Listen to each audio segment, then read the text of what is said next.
В туре «Многоликий Бенилюкс» меняются города, меняются страны, мы постоянно что-то добавляем, что-то убираем, но, знаете, от Бремена отказаться не можем никак, да и, наверное, не стоит это делать. Потрясающий город, много солнца, как всегда встречает он нас теплом после Скандинавии.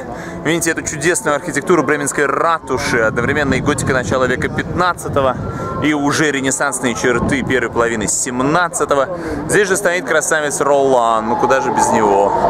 Племянник Карла Великого здесь в Бремене поселился не случайно, как символ независимости города, его свободы. Да, ему почти 600 лет, даже Вторую мировую пережил здесь, на площади, укрытой со всех сторон мешками с песком. Потрясающий город для того, чтобы начинать знакомство с Ганзейским союзом.